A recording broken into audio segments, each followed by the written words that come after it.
Hi everybody, welcome back to my channel. Today I'm doing the VIP tag, or blind and visually impaired tag. The first question is, what medical condition caused you to be blind or visually impaired? I have Peter's anomaly, which basically means that I was born without my left eye. So I have a prosthetic or fake eye in my left side.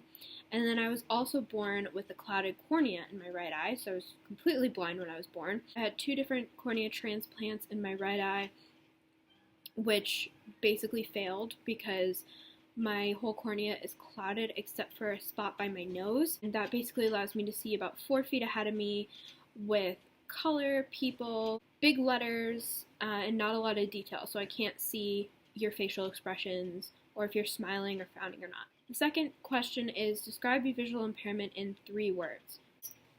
Limiting, unique, interesting. Number 3. What is the hardest part about being blind or visually impaired? The hardest part about being blind or visually impaired is reading social cues. I cannot tell sometimes if people are being sarcastic or if they're gesturing towards things or what the heck they're doing. So I can't really read body language very well. The fourth question is, what is the best thing about being blind or visually impaired? I would say the best thing about being blind or visually impaired is the fact that I have a guide dog. I have a beautiful guide dog named Joyce. She is 2 and almost 8 months. It's freeing to have that trust in an animal and allow them to take you to different places. And also, not a lot of people are blind, so not a lot of people have that. So it's fun always getting questions about it. Number 5. What question do you get asked about your vision? The question I always get asked is, what's wrong with your eye? And they always point to my left eye like it's something foreign. Or, why is your left eye smaller than your right? Well, like I said, I have a prosthetic eye. I was born literally with a open eye socket on my left side. And so I had to put something in there so that it didn't close up and my face didn't look completely alien.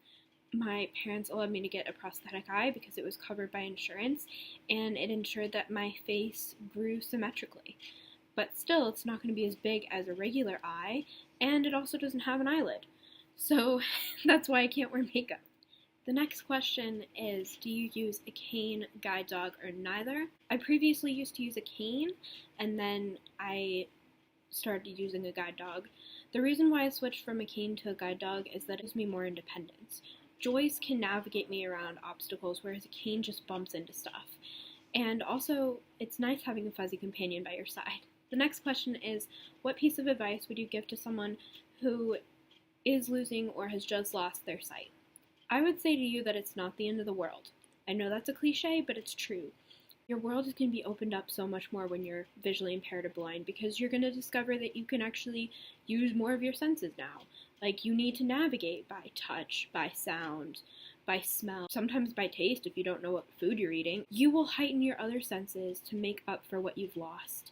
And it's just unique. You get to meet so many people through being blind or visually impaired because there's not a lot of us. I've been visually impaired my whole life, and I couldn't really imagine being completely sighted. The next question is, what advice would you give to a sighted person who's trying to interact with a person who is blind or visually impaired?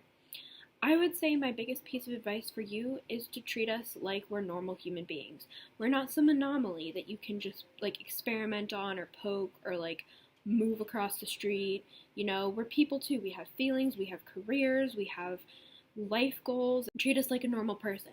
If you want to help us, just ask. Most of the time we won't need help because we're very independent, but sometimes having a helping hand is good. Like I said, treat us like we're a normal person. I had a friend recently who I thought was my best friend, and it turned out that she pitied me because I was blind, and that was the only reason why she was friends with me. And I got very offended.